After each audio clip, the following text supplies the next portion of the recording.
ఆకాశవాణి ప్రాంతీయ వార్తలు చదువుతున్నది డివి సత్యనారాయణ. ముఖ్యాంశాలు: హరిత ఇంధన ఉత్పత్తికి చిరునామాగా ఆంధ్రప్రదేశ్ మారబోతోందని ముఖ్యమంత్రి నారా చంద్రబాబు నాయుడు పేర్కొన్నారు. పసుపు, మిరప పంటల ఉత్పత్తిలో రాష్ట్రం అగ్రస్థానంలో ఉందని కేంద్ర సహాయ మంత్రి భూపతిరాజు శ్రీనివాస్ వర్మ తెలిపారు. పోలవరం ప్రాజెక్టును 2027 డిసెంబర్ నాటికి పూర్తి చేసేందుకు ప్రణాళికాబద్ధంగా పనిచేస్తున్నామని మంత్రి నిమ్మల రామానాయుడు అన్నారు. జాతీయ రహదారుల నిర్మాణం కోసం భూసేకరణ ప్రక్రియను వేగవంతం చేయాలని ప్రభుత్వ ప్రధాన కార్యదర్శి కె విజయానంద్ అధికారులను ఆదేశించారు. గ్రూప్ 1 మెయిన్స్ పరీక్షల తేదీలను ఏపీపీఎస్సీ ఈరోజు ప్రకటించింది. వార్తల వివరాలు: గ్రీన్ ఎనర్జీ, గ్రీన్ హైడ్రోజన్ హబ్గా ఆంధ్రప్రదేశ్ మారబోతోందని ముఖ్యమంత్రి నారా చంద్రబాబు నాయుడు తెలిపారు. దావోస్లో జరుగుతున్న ప్రపంచ ఆర్థిక సదస్సులో భాగంగా సిఐఐ ఆధ్వర్యంలో గ్రీన్ ఇండస్ట్రియలైజేషన్పై నిర్వహించిన సమావేశంలో ముఖ్యమంత్రి ఈరోజు పాల్గొన్నారు. ఈ సందర్భంగా మాట్లాడుతూ రాష్ట్రంలో సంప్రదాయేతర ఇంధన వనరుల్లో సౌర, పవన విద్యుత్ ఉత్పత్తిపై ఎక్కువ దృష్టి పెట్టామన్నారు. అలాగే పంప్డ్ స్టోరేజ్ ద్వారా హైడల్ విద్యుత్ ఉత్పత్తికి సైతం ప్రభుత్వం ప్రాధాన్యత ఇస్తోందని తెలిపారు. రాష్ట్రంలో సంవత్సరానికి 5 మిలియన్ టన్నుల గ్రీన్ హైడ్రోజన్ ఉత్పత్తి చేయబోతున్నామని చెప్పారు.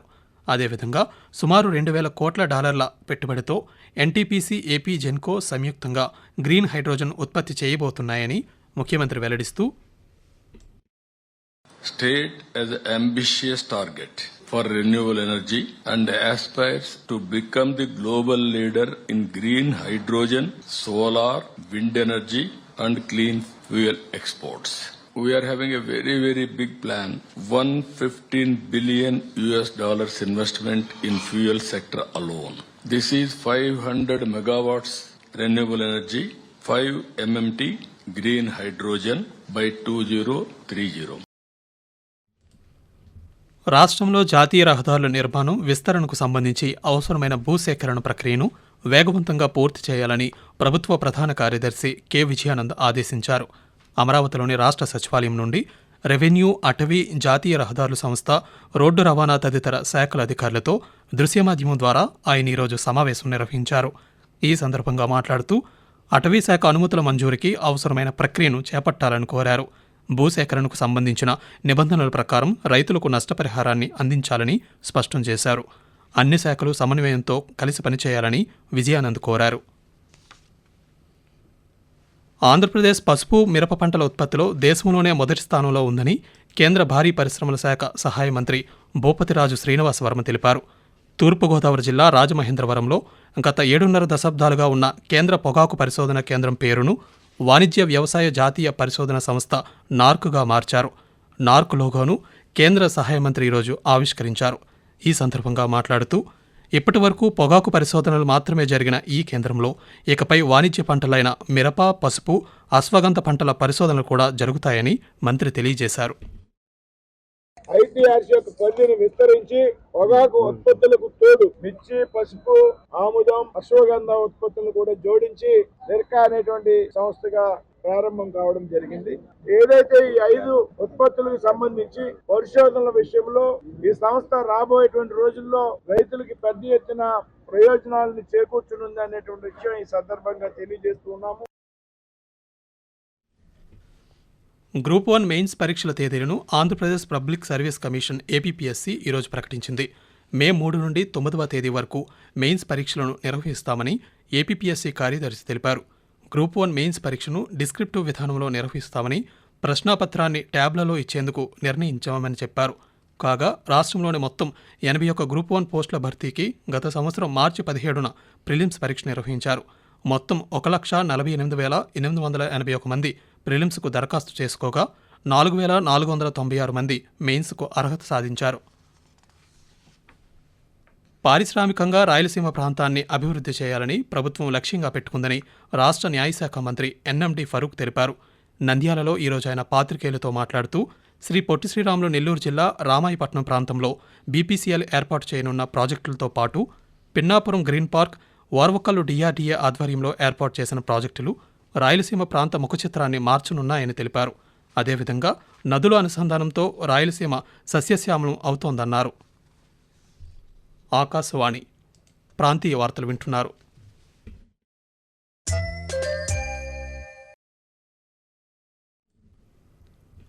పోలవరం ప్రాజెక్టును 2027 డిసెంబర్ నాటికి పూర్తి చేసే విధంగా రాష్ట్ర ప్రభుత్వం ప్రణాళికాబద్ధంగా పనిచేస్తోందని జలవనరుల శాఖ మంత్రి నిమ్మల రామానాయుడు తెలిపారు. పశ్చిమ గోదావరి జిల్లా పాలకొల్లులో అభివృద్ధి పనులను మంత్రి ఈరోజు పరిశీలించారు. ఈ సందర్భంగా పాత్రికేయులతో మాట్లాడుతూ అంతర్జాతీయ నిపుణుల సలహా మేరకు డయాఫ్రమ్ వాల్ పునర్నిర్మాణ పనులు చేపట్టామన్నారు. ఇదిలా ఉండగా రాష్ట్రంలో 80% పైన పూర్తయిన టిడ్కో ఇళ్లను వెంటనే పూర్తి చేసి పేదలకు అందజేస్తామని మంత్రి పేర్కొంటూ ఈ యొక్క 2025 డిసెంబర్ కల్లా డయాఫ్రమ్ వాల్ని పూర్తి చేయాలి అనేటువంటి ఒక లక్ష్యం ఏదైతే పెట్టుకున్నామో దానికి అనుగుణంగా మరి పూర్తి చేసేటువంటి విధంగా పనిచేస్తామని చెప్పి తెలియజేసుకుంటూ ఈ డీ వాల్ నిర్మాణం జరుగుతుండగానే ప్యారలల్గానే ఆ మెయిన్ డ్యామ్ను కూడా ఈ 2025లోనే దీనికి ప్యారలల్గా ప్రారంభించుకుని ఇది 2027 డిసెంబర్ కల్లా ఈ పోలవరం ప్రాజెక్టుని మరి పూర్తి చేసేటువంటి విధంగా పనిచేస్తామని చెప్పి తెలియజేసుకుంటూ నవజీవన నిర్మాణం పేరుతో విశాఖలో కొత్త కార్యక్రమాన్ని చేపట్టబోతున్నామని విశాఖ నగర పోలీస్ కమిషనర్ శంకబ్రత బాగ్చి తెలిపారు. విశాఖపట్నంలో ఈరోజు పాత్రికేయుల సమావేశంలో ఆయన మాట్లాడుతూ మాదక ద్రవ్యాలు, సైబర్ క్రైమ్, మహిళలపై ఆన్లైన్ మోసాల నివారణ వంటి అంశాలపై ప్రతి పాఠశాల, కళాశాల, విశ్వవిద్యాలయాల్లో అవగాహన కార్యక్రమాలు చేపట్టనున్నామని తెలిపారు. అనకాపల్లి జిల్లా పరవాడలోని జవహర్లాల్ నెహ్రూ ఫార్మాసిటీలో ఈరోజు అగ్ని ప్రమాదం జరిగింది. మెట్రోకెమ్ ఫార్మా కంపెనీలోని ఈటీపీ ప్లాంట్ నుంచి ఒక్కసారిగా మంటలు చెలరేగాయి. సమాచారం అందిన వెంటనే అగ్నిమాపక సిబ్బంది ఘటనా స్థలానికి చేరుకుని మంటలను అదుపులోకి తెచ్చారు. ఈ ప్రమాదంలో కార్మికులు ఎవరికీ ఏమీ కాలేదని జిల్లా పరిశ్రమల జనరల్ మేనేజర్ జి నాగరాజరావు తెలిపారు. ప్రమాద సంఘటనపై జిల్లా కలెక్టర్ విజయకృష్ణన్ విచారణకు ఆదేశించారని, దర్యాప్తు అనంతరం నివేదిక సమర్పించడం జరుగుతుందన్నారు. రాష్ట్రం నుంచి ఈ నెల 24వ తేదీ నాటికి ఈశాన్య రుతుపవనాల విరమణకు పరిస్థితులు అనుకూలంగా మారుతున్నాయని అమరావతిలోని భారత వాతావరణ కేంద్రం తెలిపింది. మరిన్ని వివరాలను వాతావరణ అధికారి తెలియజేస్తారు. కోస్తా ఆంధ్రప్రదేశ్ మరియు యానం, రాయలసీమ మరియు దక్షిణ అంతర్గత కర్ణాటక నుంచి జనవరి 24, 2025 నాటికి ఈశాన్య ఋతుపవనాల విరమణకు పరిస్థితులు అనుకూలంగా మారుతున్నాయి. ఆంధ్రప్రదేశ్ మరియు యానంలో దిగువట్రొప్పు ఆవరణంలో ఈశాన్య గాలులు వీస్తున్నాయి. వీటి ఫలితంగా ఈ రోజు మరియు రేపు పొడి వాతావరణం ఏర్పడే అవకాశం ఉన్నది. రోడ్డు ప్రమాదాల నుంచి ప్రజల ప్రాణాలను కాపాడటమే లక్ష్యంగా అధికారులందరూ పనిచేయాలని శ్రీ పొట్టి శ్రీరాములు నెల్లూరు జిల్లా కలెక్టర్ ఓ ఆనంద్ ఆదేశించారు. నెల్లూరులో ఈరోజు జరిగిన రోడ్డు భద్రత కమిటీ సమావేశంలో ఆయన పాల్గొన్నారు. ఈ సందర్భంగా కలెక్టర్ మాట్లాడుతూ జాతీయ రహదారి భద్రతా మాసోత్సవాలను పురస్కరించుకొని రోడ్డు భద్రతపై ప్రజలకు అవగాహన కల్పించాలని కోరారు. రోడ్డు ప్రమాదాలను అరికట్టడం, ప్రజలకు ట్రాఫిక్ నిబంధనల పట్ల అవగాహన కల్పించడమే జాతీయ మాసోత్సవాల ప్రధాన లక్ష్యమన్నారు. డాక్టర్ బిఆర్ అంబేద్కర్ కోనసీమ జిల్లా అమలాపురంలోని జీఎంసీ బాలయోగి స్టేడియంలో 76వ గణతంత్ర దినోత్సవ వేడుకలు ఘనంగా నిర్వహించాలని జిల్లా సంయుక్త కలెక్టర్ టి నిశాంతి అధికారులను ఆదేశించారు. ఈ నెల 26వ తేదీన ఘనంగా నిర్వహించేందుకు సన్నద్ధం కావాలని కోరారు. జిల్లాలో వివిధ విభాగాల అధికారులు సమన్వయం చేసుకుని ఎటువంటి అవాంఛనీయ సంఘటనలకు తావు లేకుండా ముందస్తు చర్యలు తీసుకోవాలన్నారు. జమ్మూ కాశ్మీర్లో నిన్న సైనికులు, ఉగ్రవాదులకు మధ్య జరిగిన కాల్పుల్లో చిత్తూరు జిల్లాకు చెందిన జవాన్ కార్తీక్ మృతి చెందారు. ఆయన మృతి పట్ల ముఖ్యమంత్రి నారా చంద్రబాబు నాయుడు సంతాపం వ్యక్తం చేశారు. ఆయన కుటుంబానికి ప్రభుత్వం అన్ని విధాలా అండగా ఉంటుందని హామీ ఇచ్చారు. కాగా కార్తీక్ చూపించిన ధైర్య సాహసాలకు, త్యాగానికి శాల్యూట్ చేస్తున్నానని వైఎస్ఆర్ కాంగ్రెస్ పార్టీ అధ్యక్షులు వైఎస్ జగన్మోహన్ రెడ్డి అన్నారు. తిరుమలలో టోకెన్లు లేని భక్తులకు 6 గంటల్లో సర్వదర్శనం జరుగుతోందని తిరుమల తిరుపతి దేవస్థానం టీటీడీ అధికారులు తెలిపారు. ప్రాంతీయ వార్తలు ముగించే ముందు ముఖ్యాంశాలు మరోసారి. హరిత ఇంధన ఉత్పత్తికి చిరునామాగా ఆంధ్రప్రదేశ్ మారబోతోందని ముఖ్యమంత్రి నారా చంద్రబాబు నాయుడు పేర్కొన్నారు.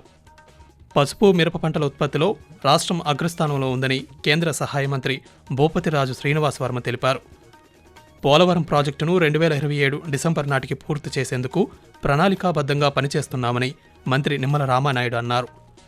జాతీయ రహదారుల నిర్మాణం కోసం భూసేకరణ ప్రక్రియను వేగవంతం చేయాలని ప్రభుత్వ ప్రధాన కార్యదర్శి కె విజయానంద్ అధికారులను ఆదేశించారు. ఆకాశవాణి ప్రాంతీయ వార్తలు ఇంతటితో సమాప్తం. తిరిగి 8 గంటల 30 నిమిషాలకు జాతీయ వార్తలు వింటారు.